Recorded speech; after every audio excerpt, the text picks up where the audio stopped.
गांव में रहने वाले इंसान को शहर की चकाचौंध भाती नहीं है। यही हुआ देवी दीन जी और शीतल जी के साथ। शीतल जी गांव की सरपंच थी, इसलिए उनकी जिम्मेदारी भी बहुत बड़ी थी। एक बार देवी दीन जी के पेट में निचले सिरे में दर्द होने लगा। दर्द इतना असहनीय था कि उनसे सहा नहीं जा रहा था और उन्हें तुरंत गांव के ही अस्पताल में दिखाना पड़ा। कुछ जांचों के बाद ही उन्हें पता चला कि देवी दीन जी की किडनी में कुछ दिक्कत है। यह बात जब उन्होंने अपने बेटे से बताई तो बेटे ने कहा कि माँ, गांव में इसका इलाज अच्छे से नहीं हो पाएगा, इसलिए पिताजी को कुछ दिनों के लिए शहर भेज दीजिए, यहाँ इलाज अच्छे से हो जाएगा। शीतल जी पर गांव की जिम्मेदारी थी, इसलिए वह नहीं जा सकती थी, तो उन्होंने देवी दीन जी को जाने को कहा। देवी दीन जी अपने बेटे के घर शहर चले गए। देवी दीन जी को अपने बेटे के घर रहते हुए 2 महीने हो चुके थे। गांव की जिम्मेदारी थी, इसलिए वह अपने पति के पास नहीं आ पाई थी। बहू बेटे के पास देवी दीन को इलाज कराने के लिए भेज दिया। सोचा था चलो जब मेरे पति की तबीयत ठीक हो जाएगी तब वह गांव आ जाएंगे। एक दिन शीतल जी को अपने पति की बहुत याद आ रही थी, इसलिए वह मुंबई अपने पति से मिलने पहुंच गई। मुंबई में उनकी सहेली जो पहले गांव में रहती थी, वह अब मुंबई के एक वृद्धाश्रम में रहती है। वह अपनी सहेली से मिलने के लिए वृद्धाश्रम पहुंच जाती है। कोने में एक वृद्ध आदमी बैठा था। उन्हें देखते ही शीतल जी हैरान रह गईं। तुरंत वहाँ के कर्मचारी से पूछा तो उसने बताया कि पता नहीं शीतल जी, यह बेचारे कौन हैं, बड़े दुखी लग रहे हैं। बता रहे हैं कि उनके बेटे बहू उन्हें छोड़कर चले गए। अभी 20 दिन पहले ही एक आदमी वृद्धाश्रम छोड़ गया है। बेचारे अपनी पत्नी को याद करके बस रोते रहते हैं। यह सब सुनकर शीतल जी की आंखों से आंसू बहने लगे। क्या हुआ शीतल जी, आप इस बूढ़े आदमी को जानती हैं? शीतल जी कपकपाती हुई बोली, हाँ भाई, जन्म जन्मांतर का रिश्ता है उस आदमी से मेरा। यह मेरे पति हैं। यह सुनकर कर्मचारी भी हैरान रह गया। शीतल जी देवी दीन जी के नज़दीक पहुंची तो सामने पत्नी को देखकर देवी दीन जी फूट फूट कर रोने लगे। शीतल जी ने देवी दीन जी को गले से लगा लिया। ए जी, यह सब कैसे हुआ? तुम तो मुंबई आए थे ना अपने बेटे बहू के पास, फिर यहाँ कैसे आ गए? देवी दीन जी बस रोए जा रहे थे और वह बीते दिनों को याद करने लगे। उन्हें वह दिन याद आता है जब उनकी पत्नी ने उनसे कहा था, सुनो जी, तुम्हारे पेट में बहुत दर्द होता है और यहाँ की दवाई का तुम पर असर नहीं हो रहा है। जांच में किडनी में कुछ दिक्कत है, तुम्हें अब मुंबई जाकर दिखा देना चाहिए। हमारे बेटा बहू भी तुम्हें कब से मुंबई आने के लिए बुला रहे हैं कि मुंबई आ जाओ। इधर हम तुम्हें अच्छे से डॉक्टर को दिखाकर इलाज करा देंगे। ना जाने कहाँ कहाँ के लोग वहाँ जाकर इलाज करवाते हैं। किसी बात की अगर दिक्कत हो तो बेटा पहले ही उस शहर में रहता है, सोचने वाली बात ही नहीं है। देवी दीन जी अपनी पत्नी शीतल जी से कहते हैं। देवी दीन जी बोले, आप मेरी चिंता मत करिए, मैं बिल्कुल ठीक हूँ और आपको यहाँ अकेले छोड़कर मैं मुंबई कैसे जा सकता हूँ? मैं वहाँ किसके साथ बात करूँगा? बहू के साथ तो मैं कभी रहा नहीं, न जाने उसका कैसा स्वभाव होगा, कैसा बर्ताव करेगी। तुम चिंता मत करो, अगर बेटा अच्छा है तो फिर बहू कैसी भी हो दिक्कत नहीं होती। दोनों बाप बेटे आपस में बात करते रहना और फिर पोती भी तो है, उसके साथ खेल लेना। तभी उनके बेटे समीर का फ़ोन आया। शीतल जी ने देवी दीन की तबीयत के बारे में बताया तो समीर बोला, पापा मैंने कभी यहाँ आने से आप लोगों को मना किया है क्या? मैं तो कई बार आप लोगों को बुला चुका हूँ कि आ जाओ, यहाँ दिखा देता हूँ, पर आप हैं कि गांव छोड़कर आना ही नहीं चाहते। लोग तो यही सोचते होंगे कि बेटा ध्यान नहीं देता। पापा एक पति का फर्ज तो बखूबी निभा रहे हैं, परंतु एक पिता और ससुर होने का फर्ज भी उन्हें निभाना चाहिए। शीतल जी ने देवी दीन जी को बहुत समझाया और उन्हें बेटे के पास शहर भेज दिया।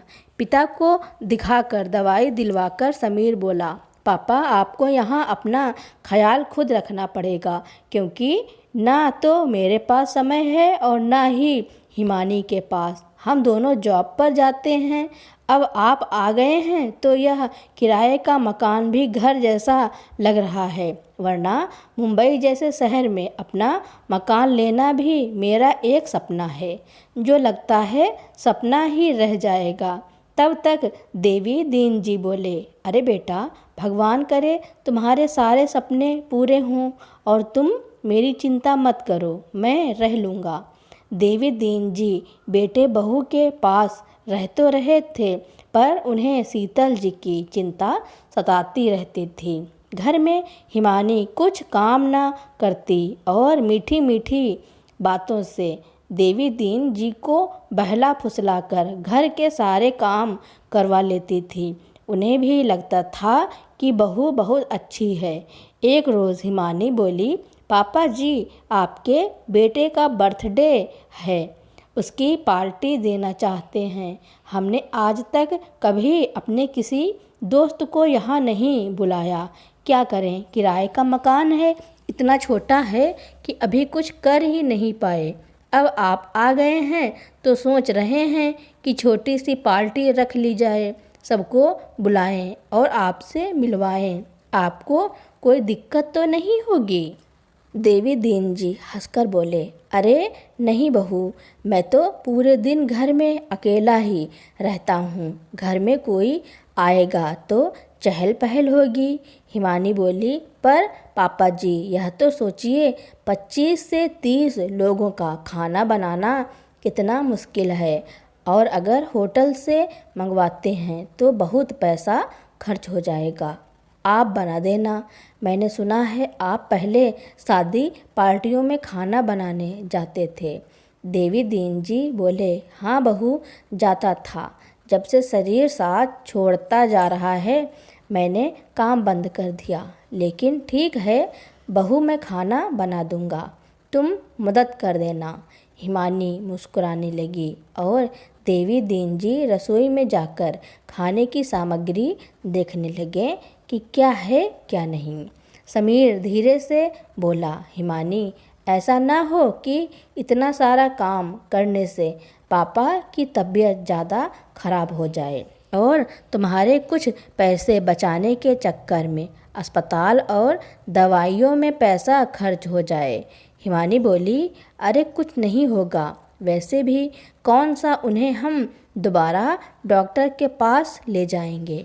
छोटी मोटी दवाइयाँ मेडिकल से लाकर दे दूंगी, कुछ नहीं होगा, बस तुम अपना मुंह बंद रखो। 4 दिन के बाद समीर का बर्थडे था।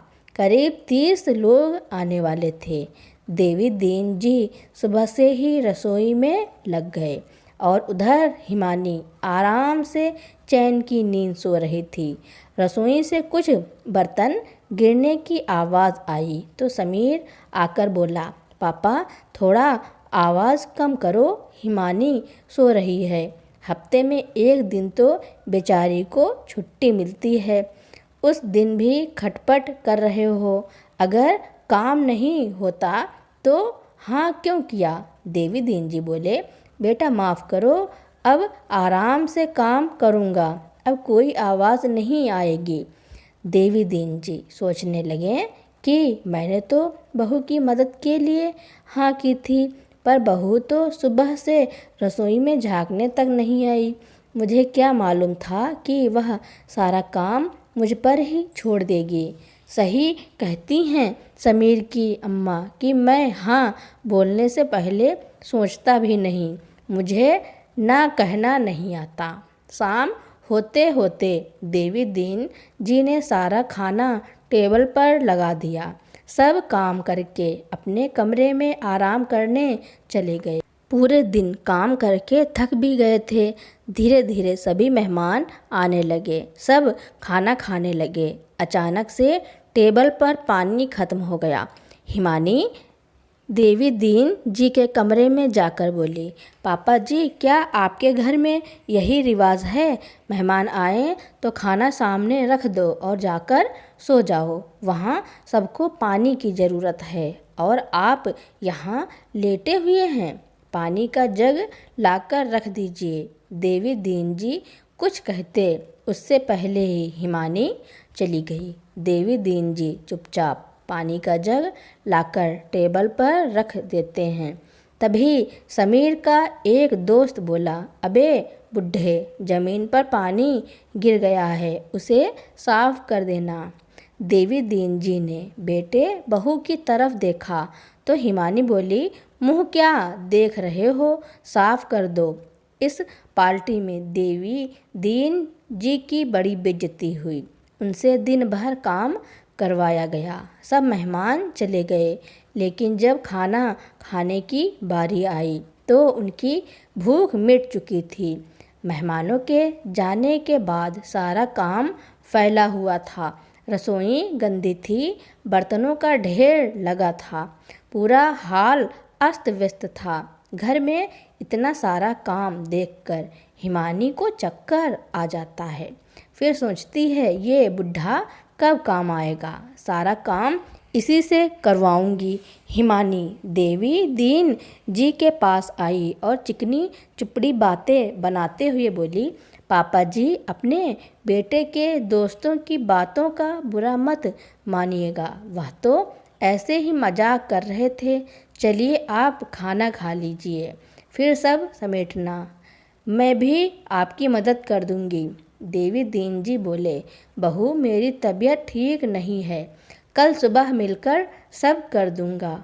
बहू बोली, पापा जी कल छुट्टी नहीं है, आप तो आराम से घर में रहेंगे, मुझे तो ऑफिस जाना है, चलिए कुछ खा लीजिए, फिर सारा काम ख़त्म कर दीजिए। इतना कहकर वह कपड़े बदलने चली गई। देर रात तक काम खत्म हुआ, फिर सब अपने कमरे में सोने चले गए। समीर बोला, हिमानी पापा थक गए होंगे, अगर यही हाल रहा ना तो कहीं उनकी तबीयत ज़्यादा खराब ना हो जाए, फिर जो सोच कर हमने उन्हें यहाँ बुलाया है वह हो नहीं पाएगा और तुम्हारी प्लानिंग फेल हो जाएगी। हिमानी बातों को बनाती हुई बोली, आप चिंता मत करें, मैं बूढ़े को देख लूँगी। सुबह जब देवी दीन जी जागे तो देखा पैरों के पास हिमानी बैठी हुई है और उनके पैरों को धीरे धीरे से दबा रही है। सीधे साधे देवी दीन जी हैरानी से उठ गए और बोले, यह क्या कर रही हो बहू? पापा जी मुझे माफ़ कर दो, कल आप पर बहुत सारा काम पड़ गया, आप थक गए होंगे इसलिए आपके पैरों को दबा रही हूँ। क्या करूँ पापा, मैं भी जॉब पर जाती हूँ इसलिए इतना काम नहीं कर पाती हूँ। और थोड़े से घड़ियाली आंसू दिखा करके उसने भोले भाले ससुर जी को पटा लिया। पापा जी कल समीर ने मुझे बहुत डांटा कि तुम मेरे पापा से कितना काम करवाती हूँ, मैं उन्हें आराम करने के लिए यहाँ लाया था।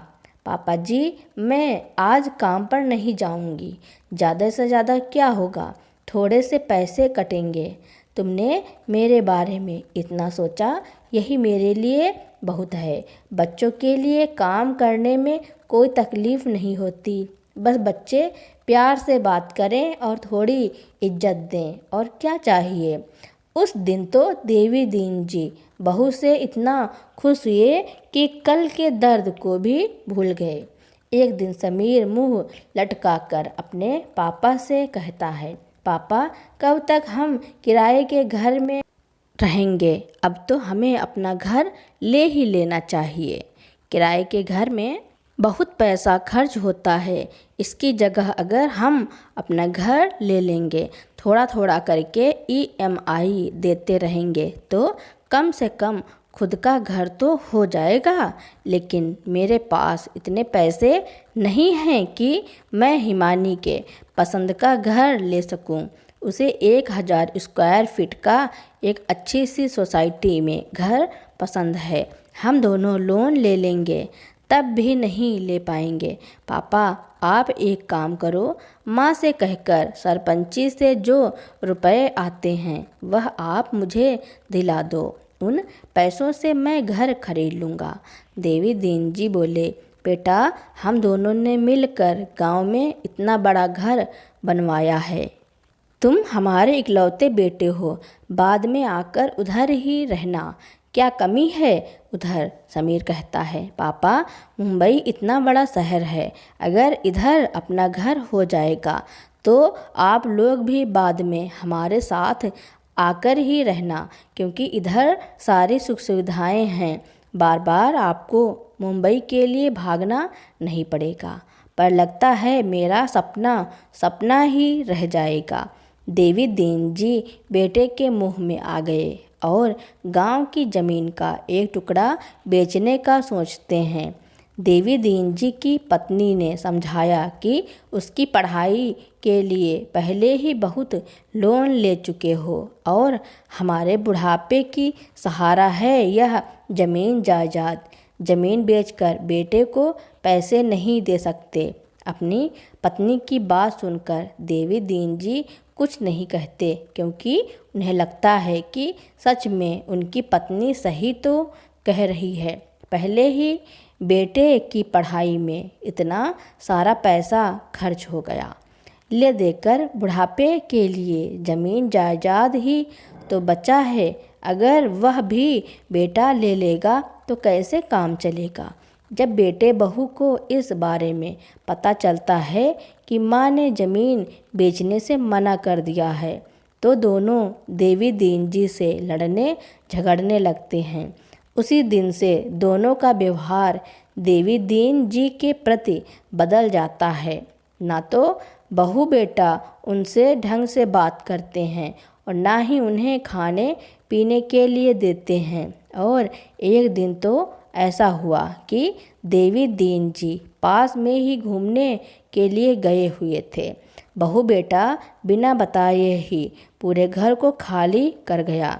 पहले ही बहू बेटे ने अपने लिए एक घर बुक करा कर रखा था, जहाँ पर दोनों शिफ्ट हो गए और उस किराए के घर में अपने बूढ़े पिता को छोड़कर चले गए। जब तक बाप से अपना स्वार्थ पूरा होने की उम्मीद थी, तब तक तो उन्होंने देवी दीन जी को अपने पास रखा। जैसे ही लगा कि पिताजी पैसे नहीं देंगे तो उन दोनों को अपने बाप को एक पल भी नहीं लगा मुंबई जैसे शहर में अनजान जगह पर छोड़ने में। यह भी नहीं सोचा कि बूढ़े पिता जो इतने सीधे साधे हैं कहाँ जाएंगे, कैसे रहेंगे, क्या कहेंगे। बहू बेटे इतने स्वार्थी हो गए कि अपना अलग घर लेकर चले गए। घर में सब जगह ताला लगा हुआ था। वह अपने बेटे बहू को बहुत ढूंढते हैं, लेकिन बेटा बहू नहीं मिलता है। हाथ में पैसे नहीं थे, गांव भी वापस नहीं जा सकते थे, इसलिए उस कमरे में कुछ दिन तक उसी किराए के घर में रह रहे थे। वह घर के पास में ही बने मंदिर की सीढ़ियों पर बैठ जाते, जिससे उनको कुछ न कुछ मिल जाता, जिससे वह अपना पेट भर लेते थे। एक महीना भी नहीं बीतता है कि देवी दीन जी की तबीयत खराब हो जाती है। ठीक से खाना ना खाने की वजह से उनके शरीर में बहुत कमजोरी आ गई।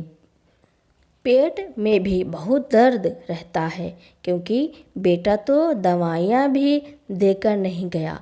एक दिन वह अचानक से चक्कर खाकर बेहोश हो गए।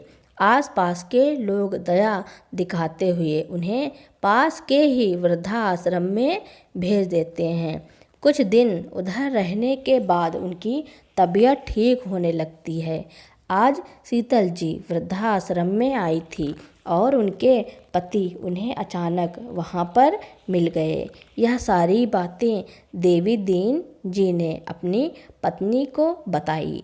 शीतल जी ने कहा, ये समीर ने अच्छा नहीं किया, हमारे साथ धोखा किया है, हम कभी माफ़ नहीं करेंगे। एक बेटा अपने बूढ़े माँ बाप के साथ ऐसा कैसे कर सकता है। अपनी पत्नी के साथ नए घर में रहने के लिए चला गया और पिता को मरने के लिए छोड़ दिया। शीतल जी को अपने बेटे पर बहुत गुस्सा आता है।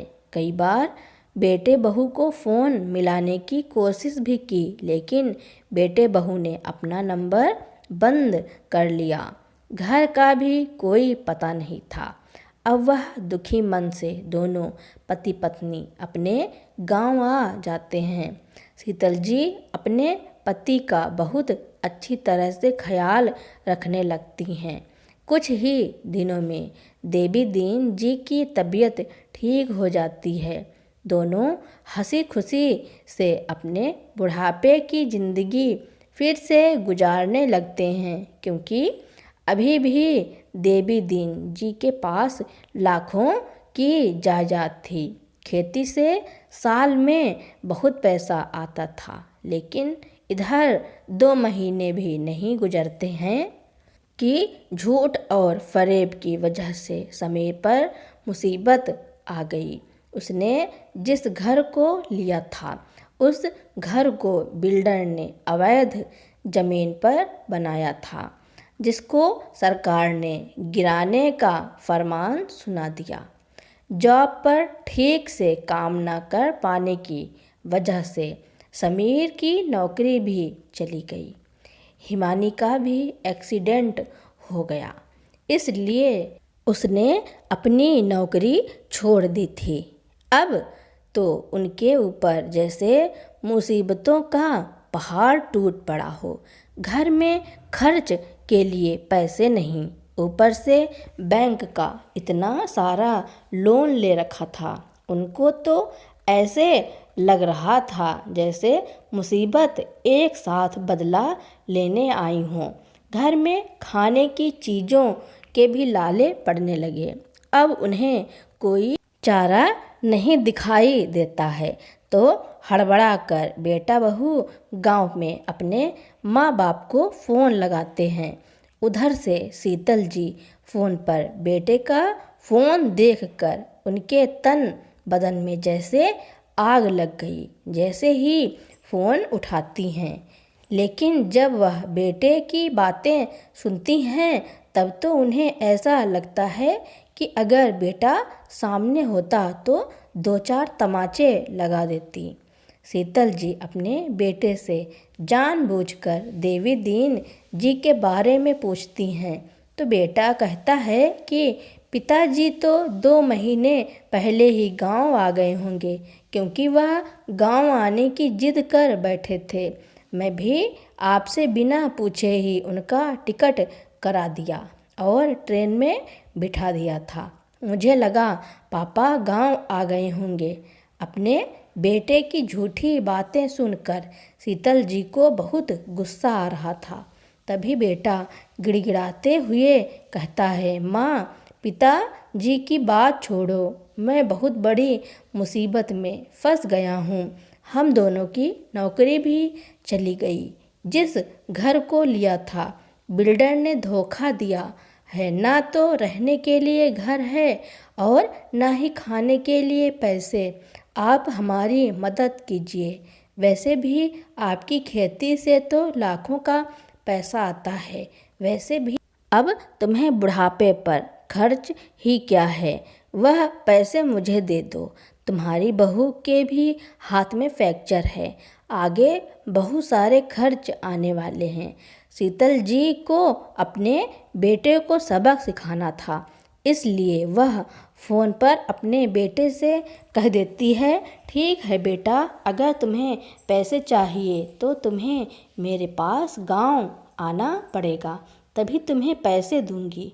अपनी माँ के मुंह से पैसे देने की बात सुनकर हिमानी और समीर दोनों खुश हो गए।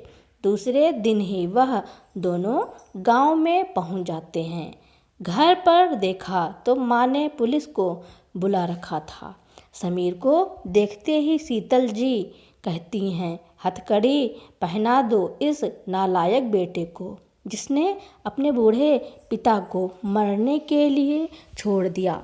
देवी दीन जी के घर में गांव के कुछ और लोग भी बैठे हुए थे। सब आपस में बातें करते हैं, कैसा नालायक बेटा है। देवी दीन जी ने तो पूरी जिंदगी अपने बेटे को पढ़ाने में और उसकी ख्वाहिशें पूरी करने में निकाल दी, लेकिन इसको शर्म नहीं आई अपने पिता को किराए के मकान में मरने के लिए छोड़ दिया और खुद नए घर में रहने के लिए चला गया। कैसा कठोर बेटा है, इसको अपने बाप पर दया भी नहीं आई। सही है, जो जैसा करता है उसको वैसा ही फल मिलता है। जब तुम अपने पिता के साथ ऐसा करोगे तो तुम्हें तो अपने कर्मों का फल मिलना ही चाहिए था। यह तुम्हारे ही कर्मों का फल है जो आज भगवान तुम्हें दे रहे हैं। तुम दोनों की नौकरी चली गई, घर भी चला गया। पुलिस समीर के हाथों में हथकड़ी डाल देते हैं। हाथों में हथकड़ी को देखकर समीर और हिमानी के पैरों तले जमीन खिसक गई। दोनों कहते हैं, यह क्या है माँ, तुमने तो हमें पैसे देने के लिए बुलाया था और मुझे हथकड़ी पहना रहे हो। बेटा, तुम इसी के लायक हो। तुमने जो किया है यह उसी का फल है। अब निकल जाओ तुम दोनों मेरे घर से और दोबारा मुझसे कभी किसी चीज़ की उम्मीद मत रखना। तुम जैसे नालायक बेटे को ऐसी ही सज़ा मिलनी चाहिए। हिमानी कहती है, कम से कम मुझ पर तो दया खाओ। शीतल जी कहती हैं, तुमने अपने सीधे साधे बूढ़े ससुर पर दया दिखाई थी जब तुमने सबके सामने नौकर बनाकर मजाक बनवाया था, तब तुम्हें बहुत हंसी आ रही थी। आज तुम्हारी किस्मत ने तुम्हारे साथ मजाक किया है। अब तुम दोनों निकल जाओ मेरे घर से। एक मिनट भी मैं तुम दोनों को बर्दाश्त नहीं कर सकती। समीर जेल चला जाता है। हिमानी अपने मायके चली जाती है। अब दोनों पति पत्नी आराम से अपने गांव में जिंदगी बिता रहे थे, तो दूसरी ओर समीर जेल की हवा खा रहा था और उनकी बहू अपने मायके में रह रही थी। जब हिमानी के माँ बाप को इस बारे में पता चला कि उनकी बेटी ने अपने सास ससुर के साथ कितना गलत बर्ताव किया है, तो उन्होंने भी अपनी बेटी को अपने घर से निकाल दिया, यह कहकर कि जो अपने सास ससुर के साथ ऐसा व्यवहार कर सकती है उसकी मेरे घर में कोई जगह नहीं है। अब हिमानी को मजबूरन अपने सास ससुर के घर आना पड़ा और अपने सास ससुर से माफ़ी मांगते हुए कहा कि माँ, बाबूजी, मुझे माफ़ कर दीजिए, मुझे अपनी गलती का एहसास हो गया है। शीतल जी एक माँ हैं, उन्होंने अपनी बहू पर थोड़ी सी दया आई और वह अपनी बहू को अपने घर में रहने की इजाज़त दे देती हैं। अब बहू अपने सास ससुर के साथ उनके घर में रहने लगती है और उनका अच्छे से ख्याल रखती है। लगभग 1 साल बाद समीर भी जेल से छूटकर बाहर आ जाता है और वह भी अपने माँ बाप से माफ़ी मांगता है। उसको भी शीतल जी और देवी दीन जी माफ़ कर देते हैं। अब बेटा दिल से अपने माँ बाप की सेवा करते हैं और गांव में ही रहकर खेती बाड़ी का काम संभाल रहे हैं। कुछ समय बाद शीतल जी की बहू हिमानी को उल्टी आने लगी। उन्होंने डॉक्टर को दिखाया तो उसने बताया कि आपकी बहू प्रेग्नेंट है, आप दादी बनने वाली हैं। यह बात सुनकर दोनों पति पत्नी खुश होते हैं। अब उन्हें अपने पोते का इंतज़ार था। करीब 9 महीने बाद उनके घर में एक सुंदर से पोते का जन्म हुआ। उसे देखकर शीतल जी और देवी दीन जी फूले नहीं समा रहे थे। अपने पोते की बलैया लेते नहीं थक रहे थे। अब दोनों पति पत्नी अपने पोते के साथ ही समय बिताते थे। उन्हें एक जीने का नया मकसद जो मिल गया था। तो दोस्तों, आपको क्या लगता है कि शीतल जी ने अपने बेटे बहू के साथ जो किया वह सही किया? इस फैसले के बारे में आपकी क्या राय है? कमेंट में ज़रूर बताइएगा। मेरी कहानी सुनने के लिए आपका बहुत बहुत धन्यवाद। अगर आपको मेरी कहानी अच्छी लगती हो या फिर आप मेरे चैनल पर नए हो तो मेरे चैनल को लाइक, कमेंट, शेयर, सब्सक्राइब एवं बेल आइकन का बटन दबाना ना भूलना, ताकि मेरी नई नई कहानियाँ आप तक पहले ही पहुँचती रहें।